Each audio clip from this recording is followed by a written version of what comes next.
Enhance your experience by becoming a supporting member. Gain access to unseen videos and video requests. 3-day free trial by visiting zionmembership.com. Chosen ones, empaths. One thing you've got to take into an account with these narcissists involved in your life is they don't always revalue their previous suppliers.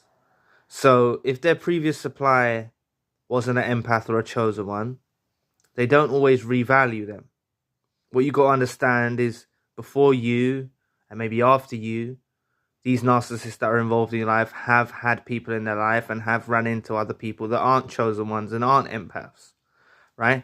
And they may have a certain familiarity with these individuals. They may have certain things that they like about these individuals, but it may not go to the extent of actually going through the re-idealization or the revaluing of their former supply. But the difference is with the chosen one and the empath is, and I don't want you to doubt yourself, right? Let me put this in the video now. I think I should. A lot of victims of narcissistic abuse doubt they're chosen or doubt they're an empath, right? And that predominantly comes from the narcissist's effect on who you are. You see, the way they treated you, the way they devalued you, you looking through the lens of the narcissist like that's who you are, the things they've told you, you know?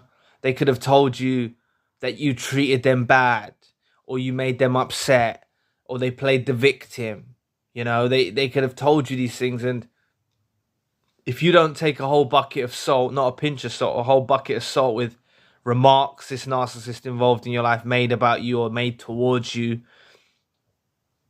you'll stay stuck looking through the lens of the narcissist, right? But if you know in your heart of hearts, right, that you, as an individual, remember, I speak to you as a collective, a group of individuals that are called empaths or chosen ones, right? But let's talk to you as an individual now. If you know that you gave the best version of yourself that you possibly could, you're not perfect.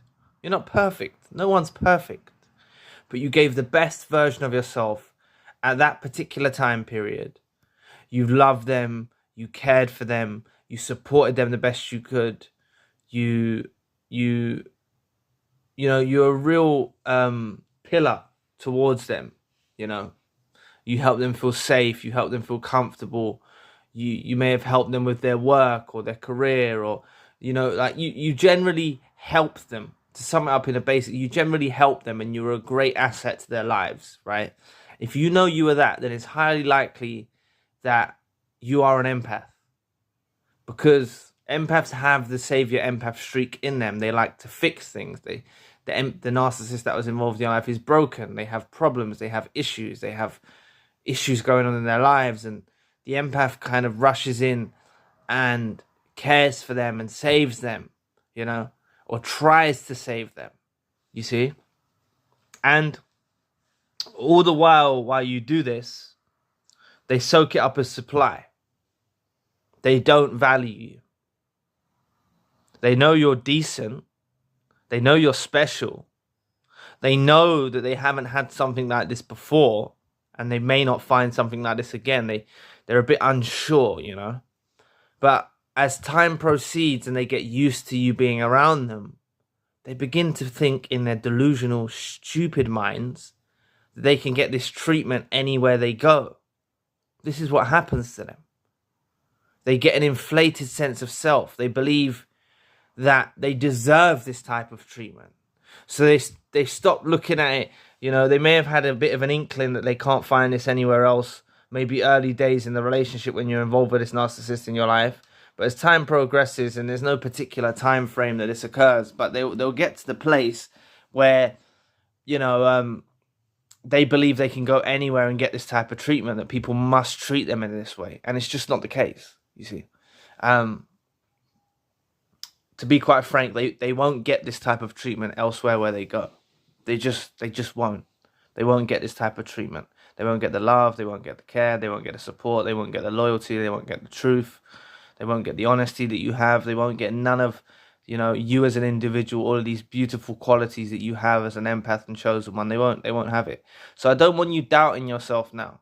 What you got to understand is if you know that this narcissist involved in your life is the complete opposite, you may have felt like you had similarities with them.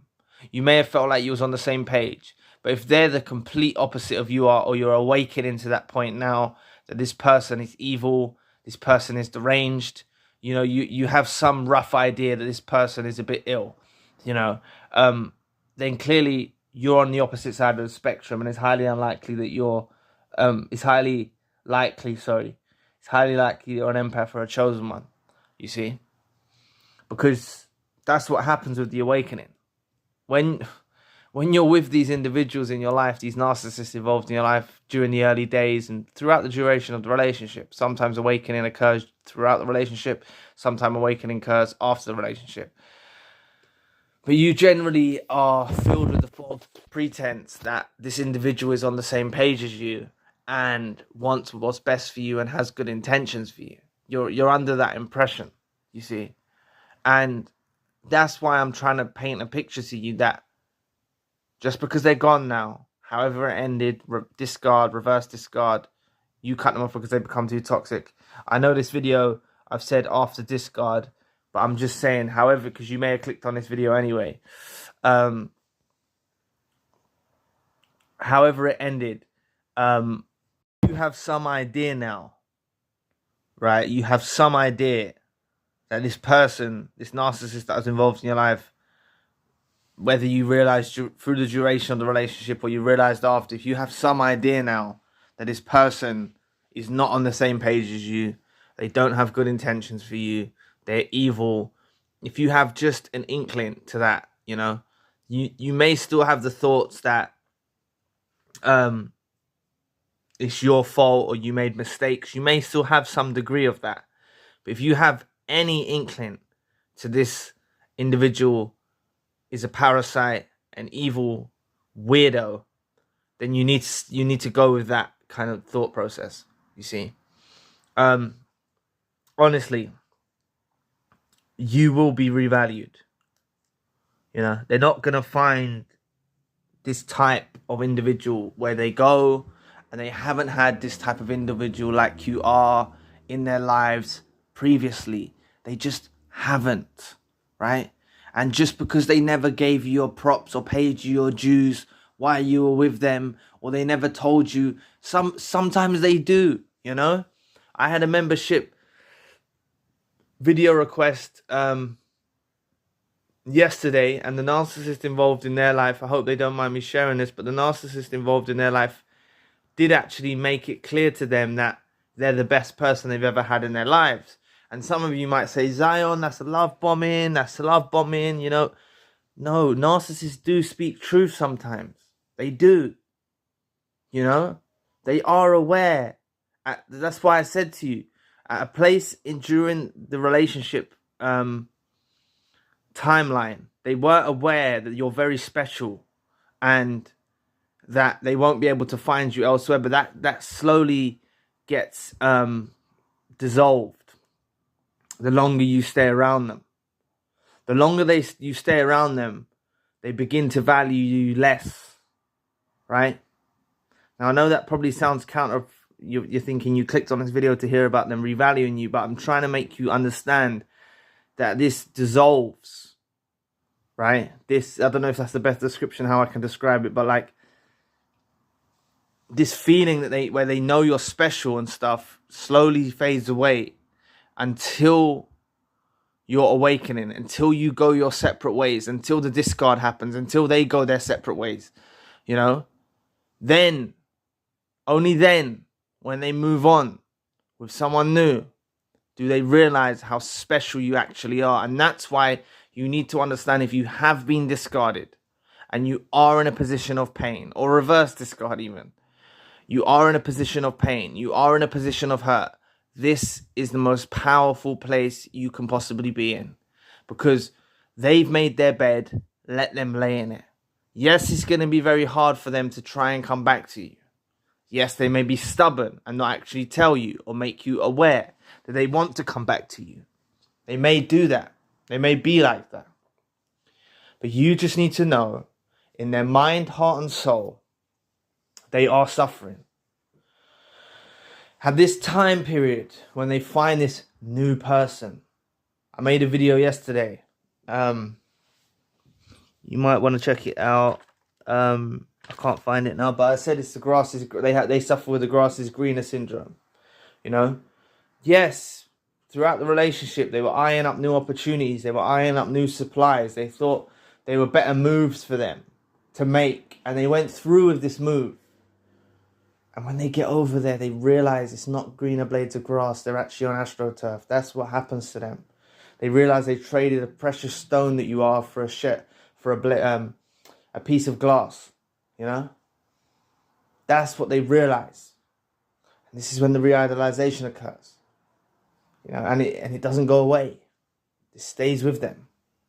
You know, because with the re-idealization, they're in their place in the world, wherever they are. You may not have spoken to them for some time. You may have no communication with them. You may have blocked them. They may have blocked you. You may not be talking at all. But they've got these feelings coursing through their body of the re-idealization, of realizing how special you actually were to them in their lives, how you used to make them feel. You know, you made them feel loved. You made them feel wanted. You made them feel needed. You made them feel alive. Yes, they took everything you gave them as a form of supply. Yes, they did. But that form of supply that you offer them is something they can't find wherever they turn. So do you know what the delusional narcissist most likely does in these scenarios? They either cling to a new supply out of sheer desperation, because they're afraid of being alone. Or alternatively, they'll move on very quickly and go through supply after supply after supply after supply after supply, trying to search for you in other people. That's what they honestly do. They'll be out there trying to search for you. And when they know they can't find you in other people, they even resort to trying to change new supplies into you. That's how sick they are. They will even tell them to do things that you used to do in the bedroom. They will even tell them things that you used to do. You know, you might have made a certain meal, you know, or watched a particular show on TV or online, you know, and they'll try, and maybe they enjoyed that time with you, and they'll try and get this new person into stuff that you used to be into. They'll try and make them be like you. I've heard of this before, you know. I've actually heard of narcissists calling people up, their former supply, and saying, oh, what was that film, you know, or something like that, trying to make conversation. And really it's because they want to show it to the new supplier. They want to try and train the new supplier to be like the golden supply, who you are. You know, the chosen one, the empath, the one they can't replace. So they'll try and train and they'll try and train these new suppliers to be like you. That's what they go through. They'll go through this whole process, and this is all re-idealization. This is all revaluing. You know? That's what it is. They're revaluing you. They go into extreme lengths. You know, searching endlessly for you, for your replacement. You know, if they found someone that actually topped you, for example, and it's not going to happen, and I'll tell you why it's not going to happen. But let's just say, for the naysayers, they actually found someone that topped you. No one's better than you. Each individual is unique, and no one is better than you. But I'm just saying, for the naysayers, even if they found another chosen one or another empath that, inverted commas, topped you, they still wouldn't be happy. Do you know why? Because they're used to the way that you treated them. There's things that you've done for them that no one else is going to do. So even if they found this new chosen one, a new empath, they won't appreciate it. Just like they didn't appreciate you. You see? And also I want to touch on something. You know, I said in earlier on in the segment, narcissists don't always revalue their past supply. And they may have a certain familiarity or a certain level of comfort with their previous supply. You know? These tendencies were apparent during your early days of your relationship. So even though they may not have revalued their past supply to the extent that they're revaluing you, they still had unhealed trauma, unprocessed emotions to do with their old supply. And this got in the way of them bonding with you. You know, this got them in the way of them actually being able to, because narcissists really can't pair bond, but this caused a hindrance even more so, you know, them being caught up on their past. And their past wasn't an empath. It's highly unlikely it was an empath. It was highly unlikely it was another chosen one. But they still had certain tendencies to do with their past, which made them be unable to bond with you to the extent that they possibly could have if they hadn't been so caught up on their past, or if they didn't rush into the relationship with you, or they took time to heal. They don't do this. They go from one relationship to another relationship to another relationship to another relationship.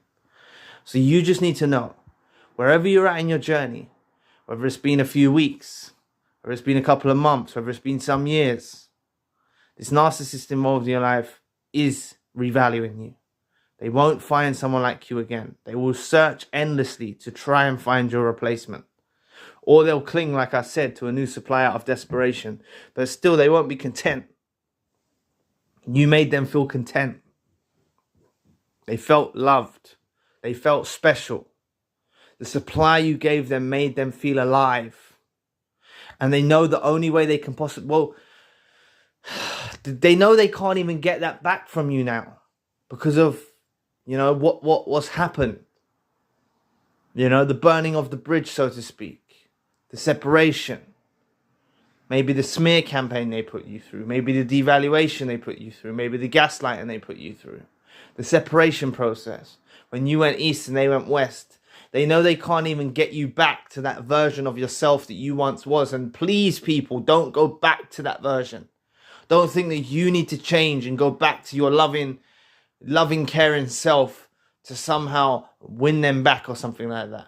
I did put out a poll the other day. And I'm glad I saw the results. And I'm glad for the people who did admit that they want a narcissist back in their lives. But the poll was around 92% people don't want the narcissist back in their lives.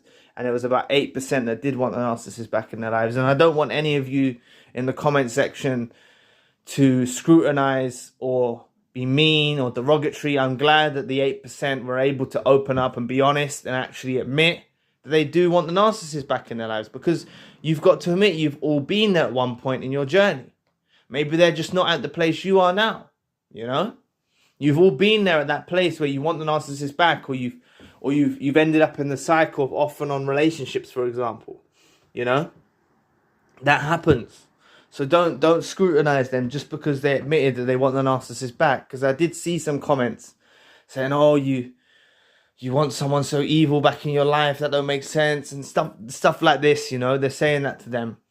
But they were proud enough and truthful enough to admit it. And that's a beautiful thing. And that will help them in their healing. You know? That will help them in their healing. So just understand that this narcissist involved in your life, that was involved in your life, is going through the re-idealization process. You know, they are revaluing you wherever they are.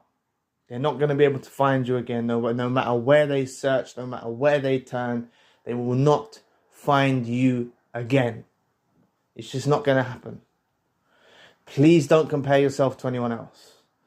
Please don't compare yourself to new supplies. Please don't look on their social media. Please just let them get on with their lives, because they're going down a dark road and you don't need to help them anymore. The relationship between you and them is over for the best, for your benefit, for you to become your best version of yourself.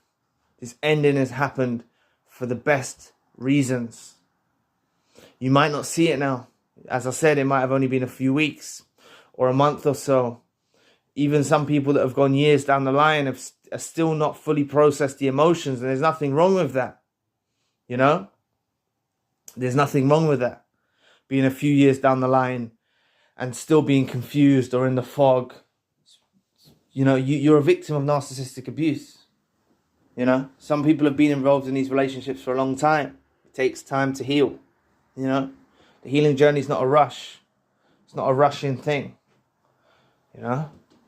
But hopefully this video will help you understand that no matter what the narcissist that was involved in your life is trying to make you believe, whether they're trying to make you jealous of the new supply, whether they're acting like they don't care about you, whether they're trying to make you look through the lens of what they've called you or the names they've called you or whatever derogatory things they've tried to say you are or tried to make you believe, you need to know that's all BS, and they're re-idealizing you, they're revaluing you, and they're out there right now trying to find your replacement and failing at every turn.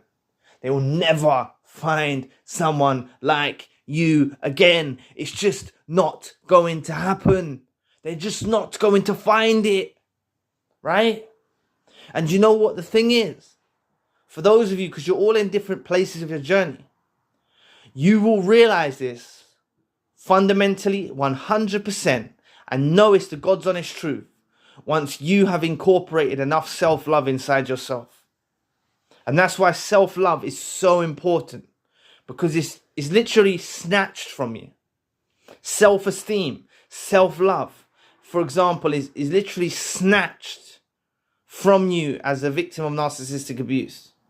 And it's up to you to incorporate this self-love into your daily routine, into incorporate this self-love just in your everyday existence, building yourself up every now and then, praising yourself, being grateful for who you are, being grateful for the way you are, being grateful for the way you look, looking in the mirror and saying you're proud of yourself. You know, don't compare yourself to no one else, these sorts of things. Being proud of yourself. Some of you will have self-love already, and maybe it wasn't stripped that bad, but some of you, it may have been really stripped away from you and taken away from you, you know? So fill yourself with this self-love, and you'll get to that place where you know in your heart of hearts that this narcissist that was involved in your life is never going to find someone like you again. And you'll realize and you'll see, and you might even remember back to this video. You might even have certain signs that are prevalent, you know, and you'll see that they're struggling. Some of you are going to get hoovers and things like this, and you just know they're struggling. They need you back. They want you back. They can't find you. They can't find better than you, right? They're not going to find it, right? Everyone goes on that narcissists are emotionless, things of this nature. They're not. They're very fragile creatures. They get hurt easily, right? And it hurts them when they've left something so precious and they've gone out there and they've ended up with trash. That hurts them. They know they've drawn the short straw. They know they have, you know? They know they've sold out, you know? So please, people, don't let them back in. None of what I'm telling you in this video is for you to repair a relationship or to rekindle with them. I would never advise you to do that. What I want you to do is focus on your self-love, your healing, and just know when the time's right, you'll find someone 1,000,000 times better than this narcissist involved in your life ever was for you. You will. You'll find that. And all of you are deserving of love, and you'll find that. It's never too late. Like I've mentioned many times, I've spoken to a victim of narcissistic abuse whose father was with the narcissist for 30 years. And he met his soulmate in his 70s. So for those of you, you know, don't ever think that your age is a factor. You've still got time. You can meet your soulmate. You can meet a fellow empath. You can meet a fellow chosen one. It's never too late, you know. Don't give up hope. You know, that individual that was with the narcissist for 30 years and who's now met his soulmate, is traveling around the world with his soulmate, enjoying life, things of that nature. You can find someone. It's never too late, you know. Just take the appropriate time healing before you do so. That's what I always advise as well. Don't rush into anything new too soon. Take the appropriate time healing, and just know that this narcissist involved in your life is pissed. They're frustrated, they're resentful, they're bitter, they're twisted, they're angry. You can't engage with them. You know? They're upset. They've made this move, this bad move.